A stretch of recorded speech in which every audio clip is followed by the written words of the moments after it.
our goal is to create a world where everybody has the right to determine whether to parent. Everybody has the supports they need to parent the families that they do choose to have. And everybody is able to raise their families and live in communities that are free of violence and oppression. And we think that's a very important goal.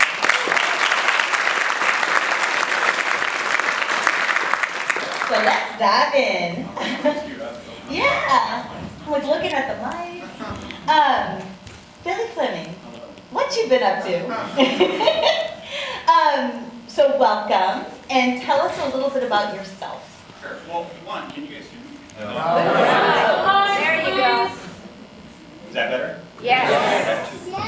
So one, I want to thank you for having me here, for putting me up here with Pamela. This is like a mini homecoming for me. I grew up 3 or 4 hours south of you in Portsmouth, Arkansas.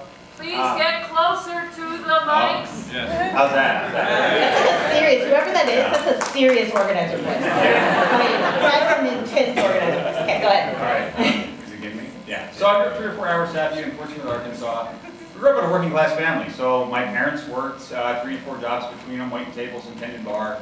No one else in my family had ever gone to college. And so when I got to college, I went to the University of Arkansas. Shout out to Able.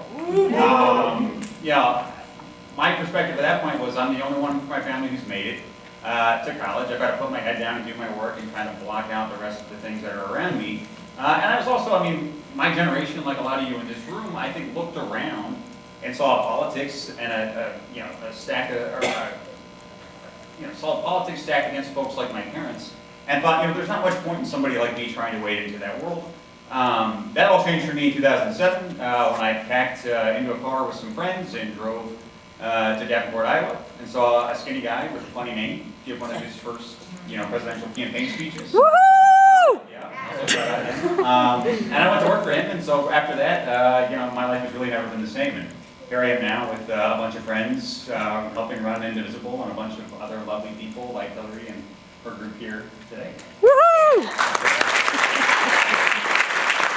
So, Billy and I are just going to chat and have a conversation about kind of how Indivisible came to be, about all things political, about the election, and he who shall not be named. So I just can't. So let's kick this off. I know for me, as somebody who's worked in politics in Missouri on a national scale, I watched the election night results with ever increasing dread, and then I think I passed out of total dread. Woke up the next morning, my phone was going off like crazy, and everybody has a solution, and everybody has an idea, and everybody's like, oh my God, we need to do this, or this is what happened, and everybody's got a hot take. So in my head, I'm thinking like, how did Indivisible be? Was that a phone call? How did the nugget get started? And for people in the audience who aren't aware of what Indivisible is, just tell them exactly what you're doing and how the nugget got started. Well, I'll sort of end at what we're doing, but I'll start at where the nugget got started. And I think, in the literal day, and then the days and weeks after the election, I think, Ezra and Leah, who are the folks you see on TV for us a lot, and a lot of other folks who are now part of the sort of national team, did what most of you did. So we went to bars and commiserated. We sat on our friends' living room floors and commiserated. And we just sort of asked ourselves, like, what in the hell are we going to do with this particular moment? And once we got past that point of commiseration, we started to ask ourselves, what particular skills do we have that we might be able to offer to this particular moment? And for most of us, we thought back sort of oddly to the 2009-2010 Tea Party wave, when most of us were either working on Capitol Hill in a member of Congress's office or in the Obama administration, and we watched what, that movement did to take down the agenda of an historically popular president, a supermajority in the Senate, and a huge majority in the House. So we sort of looked around and said, here we have an historically unpopular president. They have a razor-thin majority in the Senate, and they have effectively no majority in the House because the Freedom Caucus is crazy and will do whatever they want. So we said, if we take the Tea Party model, we strip away all of the racism and the vitriol and the violence and all of the other things that we think about when we think about the Tea Party, what did they do? They just played really smart defense, and they invested in good local organizing. Organizing.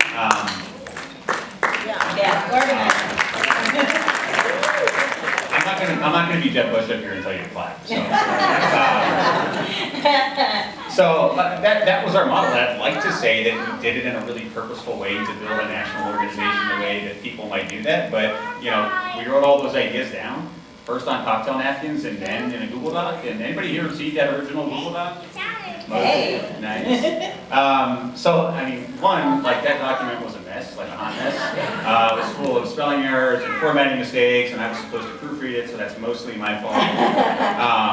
But we wrote that thing, and we put it out there, and we thought maybe if we put it on Facebook, our parents would like it, and they'd read it, and they did do that, but also lots of other people did.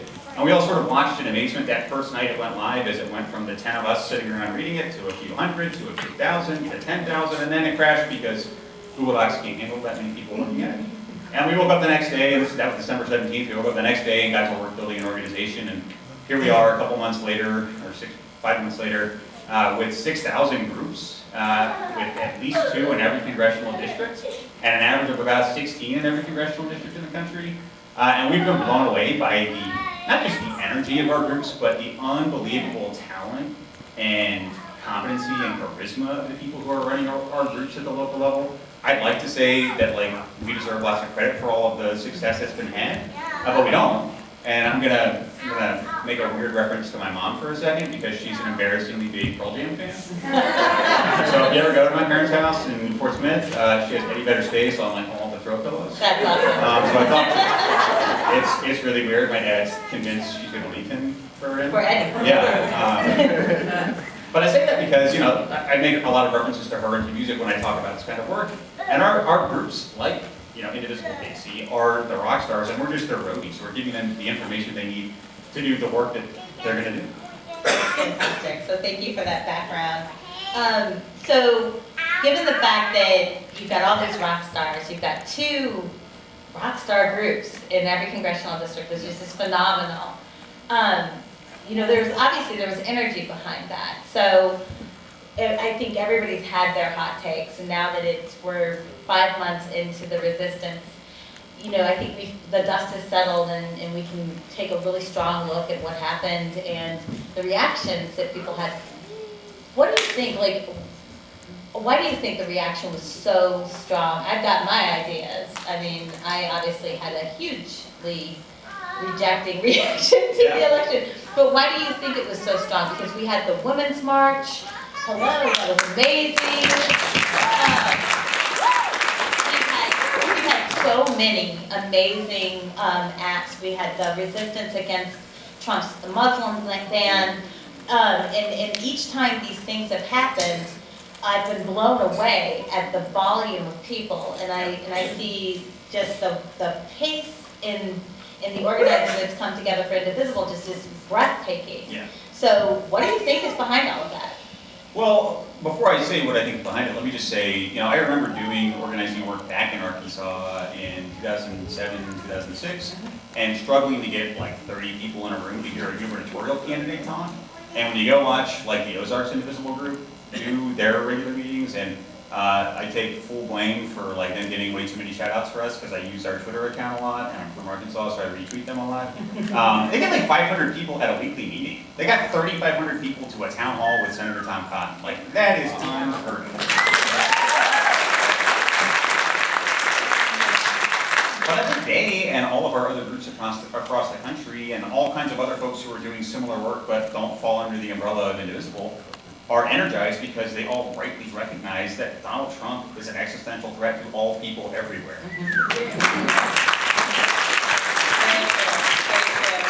And that's actually a really good segue into my next question, which is, the election. So every time I turn on the TV, or every time I'm listening to NPR, there's a different pundit talking about who didn't show up or who wasn't spoken to. I've got my own theories. One of my big theories is that everybody's looking at who, you know, let's just be honest, let's call it by its name. A lot of people are obsessed with straight, white, working class Trump voters. Yep. And I'm not obsessed with straight, white, working class. Yeah! I don't think you should be either. I'm obsessed obsessed with the people who didn't show up. Yeah. And I'm obsessed with, because it's a bigger number, they obviously weren't turned on by either candidate. And we can go to bat and we can talk about that until, we want to pass out. But the reality is that that is our opportunity, rather than obsessing over it as a failure. So when we think about the election, why didn't people turn out? That persuadable, I think it's like 40%, like it's wonderful, huge percent that as a former data person, my teeth grind, I'm like 40%. But what are some of your thoughts about like what happened and how that all came to be? Yeah, well, I mean, there are a lot of things, right? So one is complacency, and I think for those of us who I think felt shock and horror and all the other things we felt that night and the day after Donald Trump was elected, we also have to remember that a big swath of the country felt that way in 2008 when Barack Obama was elected, and for them, could never imagine the prospect of a young black man from Chicago becoming president of the United States. And maybe we should have all seen this backlash coming long before we did, but this is in direct response to that. Like any other election, there are like 1,000 things that go into who wins and who doesn't, and who shows up to vote and who doesn't. But more than anything, I mean, to me, that feels like the big missing piece here is that there was a backlash that too few of us saw coming. The other is that, for a very long time, and this is sort of true at the national scale for the Democratic Party, and it's a little less true, or it's a little more true at the state level for the Democratic Party. There hasn't been a message or a set of ideas or a set of a platform that speaks to the kind of people that you're describing, right? The people who should be on our team and showing up to help us win elections, but who don't feel like anyone is talking to them, and who don't see candidates who represent their experiences or their values or their view of the world. And for them, they didn't see, that has less to do with whether we're talking about Hillary Clinton and Donald Trump than whether we're talking about the Democratic Party and the Republican Party. And so for them, I mean, we still won the popular vote by 3 million votes, right? We lost that election by like 110 or 120,000 votes spread across 3 states. And that was because people didn't feel the need to show up, either because they were complacent and assumed that Hillary had the election in the bag, or because they didn't feel like there was a candidate who was speaking to them about the things they cared about. Yeah. And those things are sort of inexorable, they're intertwined, and they're a huge problem for us going forward, figuring out what those ideas are that we put forward and who the people are we put there to message for them.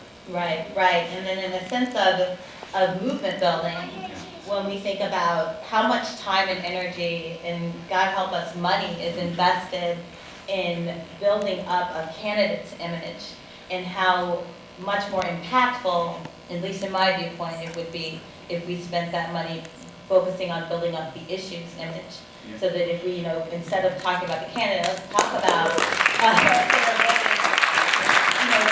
healthcare, talk about why so many people are fighting for access to abortion, why people are fighting for 15 in a union. Yeah. If we spent that time getting people turned on about the issues, then the candidates would simply be shoring up those issues. And I think that's on a more solid base. So interesting.